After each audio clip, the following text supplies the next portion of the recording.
하나님께서 오늘 우리에게 주신 말씀은 누가복음 10장 25절에서 37절까지의 말씀입니다. 누가복음 10장 25절에서 37절까지의 말씀입니다. 신약성경 110페이지에 있습니다. 우리 한 목소리로 하나님의 말씀을 함께 봉독하시겠습니다. 어떤 율법교사가 일어나 예수를 시험하여 이르되 선생님, 내가 무엇을 하여야 영생을 얻으리이까? 예수께서 이르시되 율법에 무엇이라 기록되었으며 내가 어떻게 읽느냐? 대답하여 이르되 내 마음을 다하며 목숨을 다하며 힘을 다하며 뜻을 다하여 주 너의 하나님을 사랑하고 또한 내 이웃을 내 자신같이 사랑하라 하였나이다. 예수께서 이르시되 내 대답이 옳도다. 이를 행하라. 그러면 살리라 하시니 그 사람이 자기를 옳게 보이려고 예수께 여짜오되 그러면 내 이웃이 누구니이까? 예수께서 대답하여 이르시되 어떤 사람이 예루살렘에서 여리고로 내려가다가 강도를 만나매 강도들이 그 옷을 벗기고 때려 거의 죽은 것을 버리고 갔더라.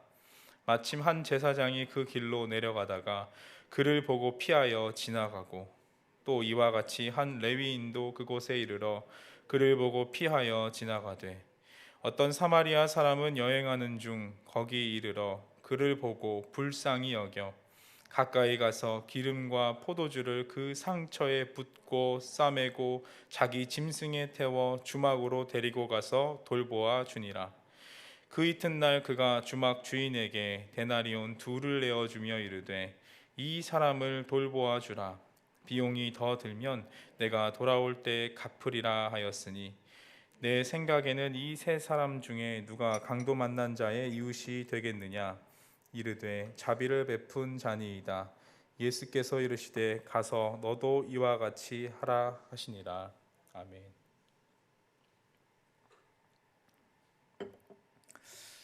제가 고등학교 때 일입니다. 기독교 동아리 활동을 했었는데요. 원래 그 기독교 동아리 활동의 자격 조건은 기독교인이면서 동시에 어떤 달란트가 있었어야 했습니다. 달란트를 적시해 놓은 이유는 이제 학교 축제 때 밴드부 활동이나 아니면 워십팀 활동이나 이런 것들을 하기 위해서 사전에 조사를 하기 위함이었습니다. 그런데 오늘 이 본문 말씀을 보고 은혜를 받았던 저는 친구들에게 우리 자격 조건을 다 없애보자 라고 제안을 했고 많은 우려가 있었지만 그 조건을 없애고 신청서를 받았습니다. 결과는 굉장히 놀라웠는데요.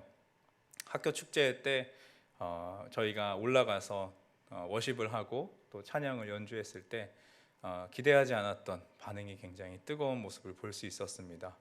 그 이유는 뭐냐면 가입 조건을 없애다 보니까 친구 따라서 믿지 않는 친구들도 들어왔기 때문에 무대 밑에 있는 친구들 중에 한 사람도 그 무대 위에 있는 사람이 안 걸리는 사람이 없었던 겁니다. 다 내가 아는 친구가 무대 위에 올라갔었던 것이죠.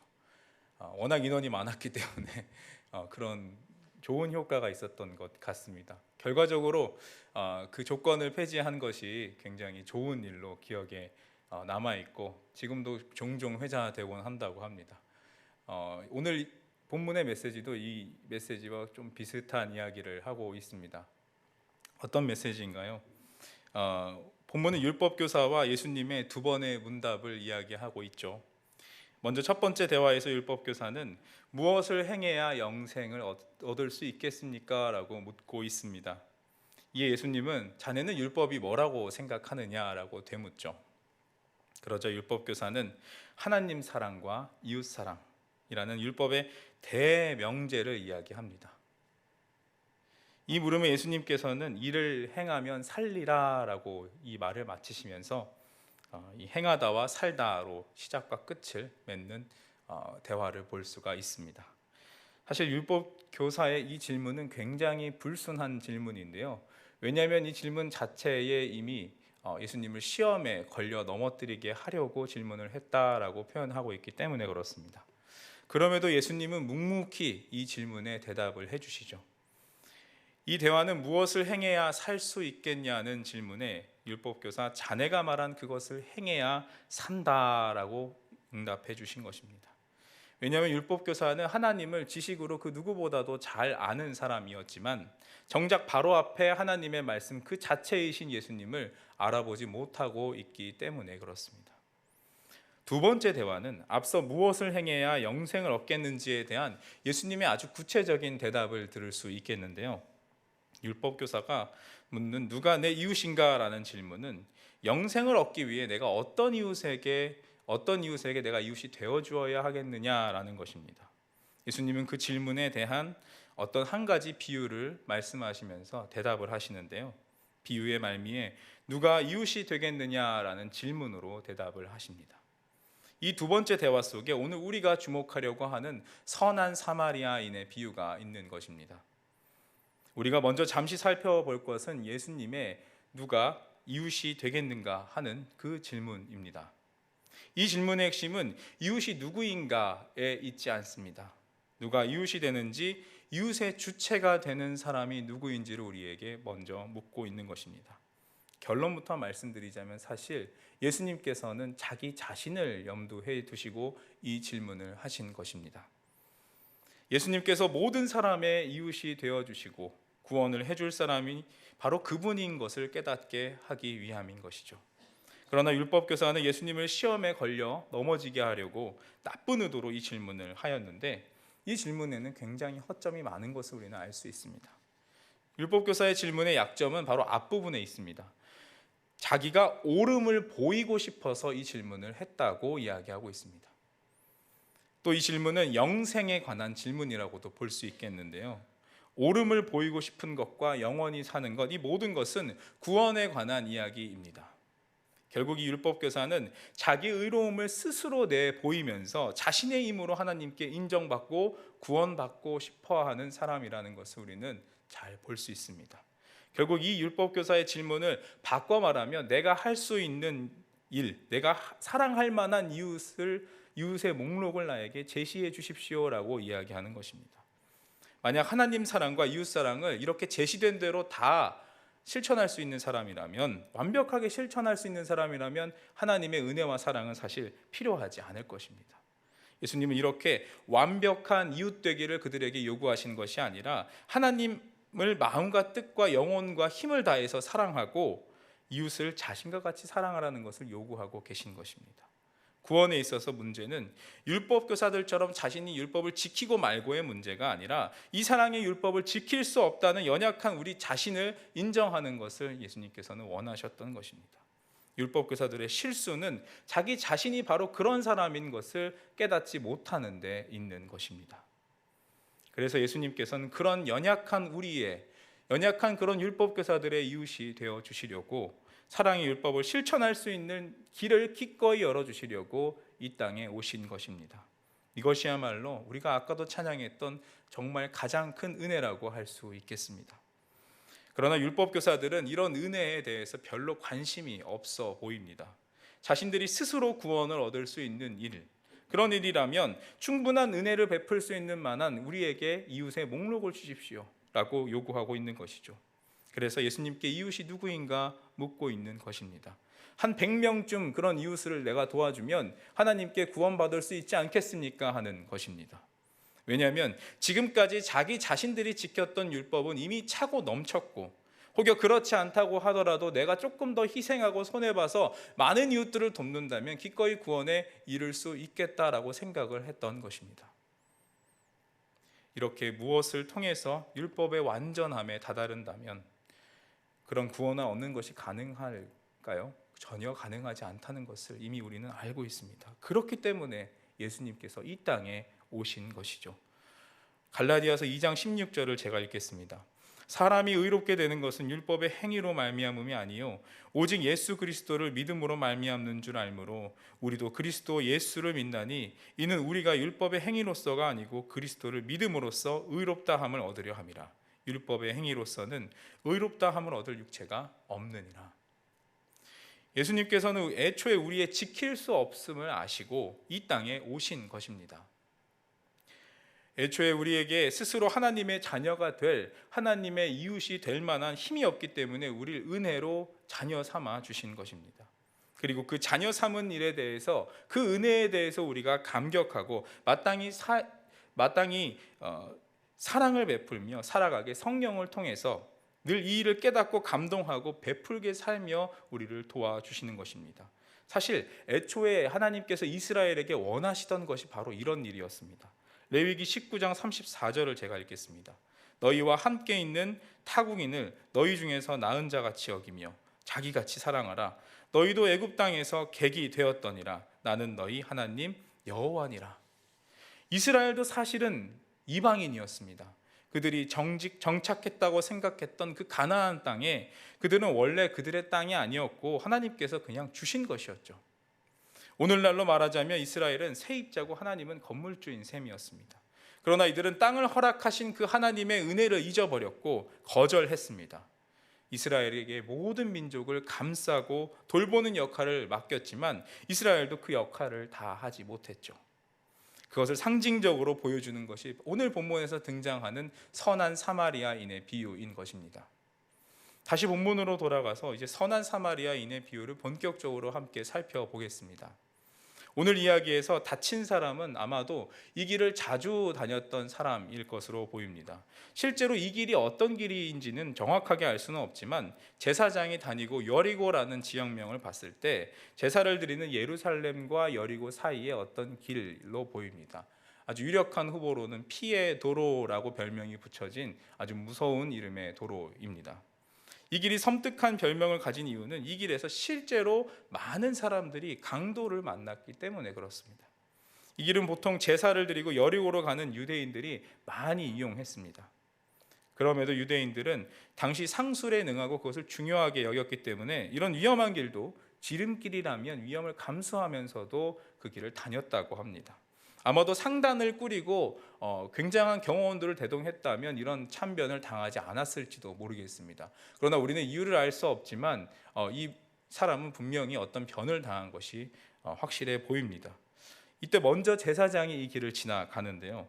당시에는 보통 외적으로 의복을 보고 어느 나라 사람인지 혹은 그 사람이 부자인지 가난한 사람인지를 가늠할 수 있었는데, 그러나 이 강도 만난 사람은 옷도 다 찢겨져 버리고 빈부도 알 수 없는 상태였습니다. 그리고 생사를 알 길도 없으니 제사장은 그냥 빠르게 그 길을 지나가 버립니다. 만약 그에게 유대인인 것을 알 수 있었던 어떤 표식이나 어떤 부유함을 나타내는 뭔가가 있었다면 제사장은 그냥 그 자리를 지나가지 않았을지도 모르겠습니다. 상황이 좋지 않음에도 어떤 도움의 신용이라도 했을 수 있겠죠. 그러나 그냥 그 길을 지나가고 맙니다. 물론 제사장이 이 사람을 도울 수 있는 여건이 안 돼서 그럴 수 있겠지 하는 이유는 충분합니다. 그러나 당시 제사장은 부유층에 속해서 나귀나 말을 타고 이동했던 것을 감안한다면 이미 그에게는 도울 수 있는 충분한 도구들이 있었지만 그냥 지나간 것을 우리는 잘 알 수 있습니다.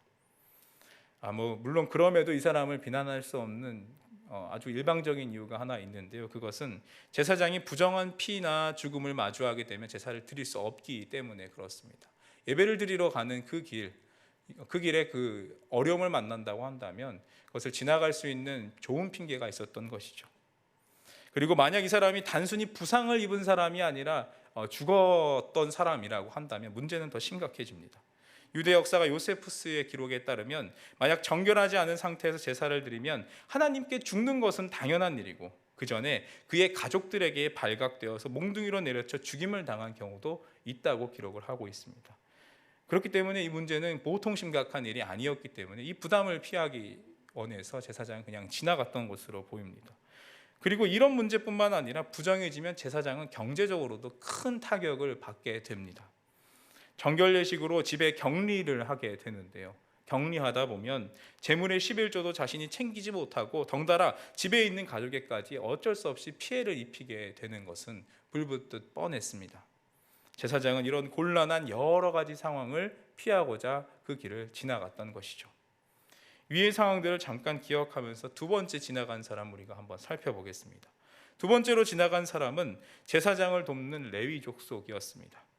추측하기로 이 사람은 아마도 앞에 지나갔던 제사장을 돕는 레위인이 아니었을까 싶습니다. 왜냐하면 레위인의 직업이 바로 그 제사장을 돕는 보조 역할을 하는 사람이기 때문이죠.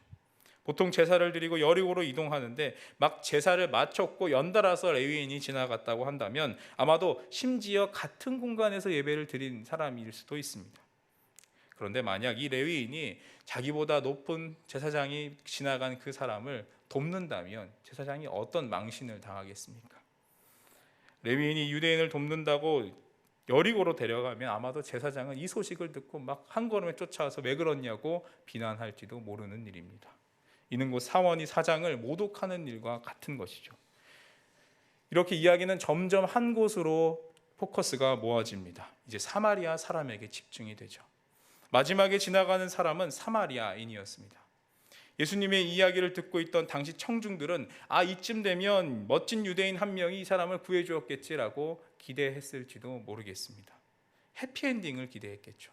그러나 제사장과 레위인이 다친 유대인을 돕지도 않고 다 지나가고 심지어 유대인이 아닌 자기들이 그토록 증오했던 사마리아인이 도왔다라는 사실은 충격이었을 것입니다. 그리고 우리가 한 가지 더 간과하면 안 되는 일이 있습니다. 그것은 유대인이 사마리아인을 싫어했던 것 이상으로 사마리아인은 유대인을 싫어했다는 점입니다. 그런데도 그 사마리아인은 그냥 그 길 위에 쓰러진 사람을 단순히 상처를 소독하고 간 것이 아니라 상처를 싸매고 기름과 포도주를 부어줍니다. 이것은 단순히 상처 치료를 묘사한 것이 아니라 자기의 가진 모든 것을 동원해서 그 사람을 치료했다라는 표현인 것입니다. 자신의 온 시간과 정성을 다해서 그 사람을 도왔던 것이죠. 그리고 우리가 앞서 얘기했던 것처럼 이 도로가 어떤 도로라고 했습니까? 피해 도로였습니다. 다시 강도가 올지 모르는 그런 위험한 상황.